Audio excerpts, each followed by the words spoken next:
Hello বন্ধু, তোমাদের সবাইকে সুরজিৎ মান্না ক্রিয়েশনস চ্যানেলের পক্ষ থেকে সুস্বাগতম। আশা করি তোমরা সকলে ভালো এবং সুস্থ আছো। আমি তোমাদের জন্য এই ভিডিওটিতে তুলে ধরছি দশম শ্রেণীর ভূগোলের পঞ্চম অধ্যায় ভারতের জলবায়ু থেকে একটি 5 নম্বরের প্রশ্নের সম্পূর্ণ সমাধান করছি। তার আগে তোমাদের কাছে অনুরোধ, তোমরা ভিডিওটি না টেনে পুরোটা দেখো। ভিডিওটি কেমন লাগলো কমেন্ট করে জানিও। ভিডিওতে লাইক দাও ও শেয়ার করো এবং সুরজিৎ মান্না ক্রিয়েশনস আমার এই চ্যানেলটিকে সাবস্ক্রাইব করে আমার চ্যানেলের পাশে থাকো এবং সঙ্গে ডান দিকের বেল আইকন অল অপশানে গিয়ে প্রেস করো যাতে পরবর্তী ভিডিওর নোটিফিকেশন পাও। আলোচনা শুরু করছি। প্রশ্নটি হচ্ছে, ভারতের ঋতু বৈচিত্র্য কীভাবে মৌসুমি বায়ু দ্বারা নিয়ন্ত্রিত হয় ব্যাখ্যা করো। উত্তর, মৌসুমি বায়ুর আগমন ও প্রত্যাগমনের উপর ভিত্তি করে ভারতের আবহাওয়া বিভাগ বা আইএমডি বা ইন্ডিয়ান মনসুন ডিপার্টমেন্ট ভারতের জলবায়ুকে 4টি ঋতুতে ভাগ করেছে, যথা গ্রীষ্মকাল, বর্ষাকাল, শরৎকাল এবং শীতকাল। গ্রীষ্মকাল বা প্রাক মৌসুমি মার্চের মধ্যভাগ থেকে জুনের মধ্যভাগ পর্যন্ত বিস্তৃত।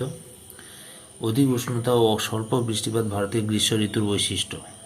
উষ্ণতা, এই সময় সূর্যকিরণ ভারতে প্রায় লম্বভাবে পড়ে বলে গড় উষ্ণতা সর্বত্র বেশি। মধ্য ভারতে গড় উষ্ণতা থাকে 30 থেকে 45 ডিগ্রি সেলসিয়াস। রাজস্থানে সর্বোচ্চ উষ্ণতা 45 ডিগ্রি সেলসিয়াস পর্যন্ত ওঠে। উপকূল অঞ্চলে গড় উষ্ণতা হয় 27 থেকে 30 ডিগ্রি সেলসিয়াস, আর পার্বত্য অঞ্চলে গড় উষ্ণতা থাকে 15 থেকে 20 ডিগ্রি সেলসিয়াস। বায়ুচাপ ও বায়ুপ্রবাহ, সারা ভারতে এই সময় বায়ুর চাপ কম থাকে। রাজস্থানে গভীর নিম্নচাপ কক্ষের উৎপত্তি ঘটে। এই সময় পূর্ব ভারতে ঝড় বৃষ্টি সমেত কালবৈশাখী, রাজস্থানে ধূলিঝড়, আঁধি এবং উত্তর ভারতে গরম বায়ু লু প্রবাহিত হয়। বৃষ্টিপাত, পূর্ব ভারতে কালবৈশাখীর প্রভাবে গড়ে 15 থেকে 40 সেমি এবং কেরলে আম্রবৃষ্টির প্রভাবে গড়ে 10 থেকে 25 সেমি বৃষ্টি হয়। কর্ণাটকে আম্রবৃষ্টি কফি চাষে সুবিধা হয় বলে একে চেরি ব্লুজুম বলে। বর্ষাকাল বা মৌসুমী বায়ুর আগমনকাল জুনের মধ্যভাগ থেকে সেপ্টেম্বর। মাঝারি উষ্ণতা, অধিক বৃষ্টিপাত ও আর্দ্রতা ভারতের বর্ষাকালের প্রধান বৈশিষ্ট্য। উষ্ণতা, মৌসুমী বায়ুর আগমনের প্রভাবে ভারতের সর্বত্র গড় উষ্ণতা গ্রীষ্মকালের তুলনায় গড়ে 10 ডিগ্রি সেলসিয়াস হ্রাস পায়। সারা ভারত জুড়ে গড় উষ্ণতা 25 থেকে 30 ডিগ্রি সেলসিয়াসের কাছাকাছি থাকে।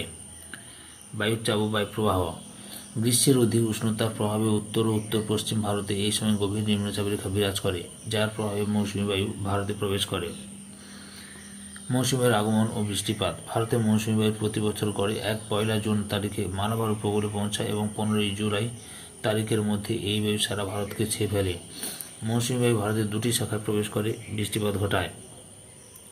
প্রথমে হচ্ছে আরব সাগরের শাখা। আরব সাগরের শাখা প্রথমে মালাবার উপকূলে প্রবেশ করে এবং পশ্চিমঘাট পর্বতের পশ্চিম ঢালে প্রাপ্ত হয়ে প্রবল বৃষ্টিপাত বা মৌসুমী বিস্ফোরণ ঘটায়। পশ্চিম উপকূল বরাবর দক্ষিণ থেকে উত্তরে বৃষ্টির পরিমাণ ক্রমশ কমতে থাকে। মালাবার উপকূলে গড়ে বৃষ্টি 300 থেকে 500 সেমি এবং কচ্ছ ও কাথিয়াবাড় উপকূল অঞ্চলে 75 থেকে 100 সেমি এবং পশ্চিমঘাট পর্বতের পূর্ব ঢালে বৃষ্টির ছায়া অঞ্চল হয়। বৃষ্টিপাত মাত্রা 50 থেকে 70 সেন্টিমিটার হয়। 2 নম্বরে রয়েছে বঙ্গোপসাগরের শাখা। মৌসুমী বায়ুর বঙ্গোপসাগরের শাখা প্রথম উপশাখা মেঘালয়ের মালভূমি, গারো, খাসি, জয়ন্তিয়া পাহাড়ে বাধাপ্রাপ্ত হয়ে বৃষ্টিপাত ঘটায়। মৌসিনরামে বৃষ্টি হয় প্রায় 1350 সেমি। মৌসিনরামের প্রত্যরে বৃষ্টির ছায়া অঞ্চলে অবস্থিত শিলং এই বৃষ্টির পরিমাণ মাত্র 200 সেমি। দ্বিতীয় উপশাখা উত্তর পূর্ব হিমালয় বাধা পেয়ে ক্রমশ পশ্চিমে অগ্রসর হয় এবং বৃষ্টির পরিমাণ ক্রমশ কমে, যেমন কলকাতায় 200 সেমি, পাটনা 125 সেমি, দিল্লিতে 60 সেমি, রাজস্থানে 25 সেমি। রাজস্থানের অত্যল্প বৃষ্টিপাত কারণে মরুভূমির সৃষ্টি হয়েছে। 3 নম্বরে শরৎকাল বা মৌসুমী বায়ুর প্রত্যাবর্তনকাল, অক্টোবর থেকে নভেম্বর মাস। সেপ্টেম্বর মাসে ভারত থেকে মৌসুমী বায়ুর প্রত্যাগমন শুরু করে এবং শরৎকালের সূচনা হয়।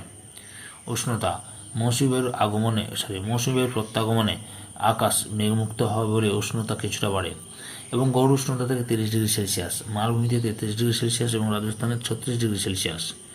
বায়ুচাপ ও বায়ুপ্রবাহ, এই সময় ভারতে উচ্চচাপ বিরাজ করে এবং মৌসুমী বায়ু উত্তর থেকে দক্ষিণে প্রবাহিত হয়।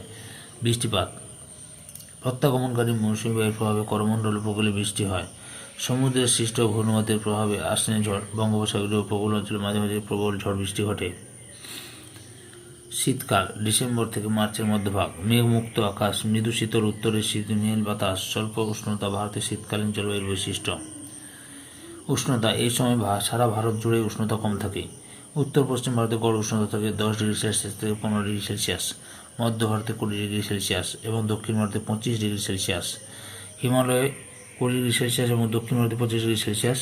হিমালয়ের পার্বত্য অঞ্চলে কোনো কোনো স্থানে উষ্ণতা সর্বনিম্ন -40°C নামে এবং তুষারপাত ঘটে। বায়ুর চাপ ও বায়ুপ্রবাহ।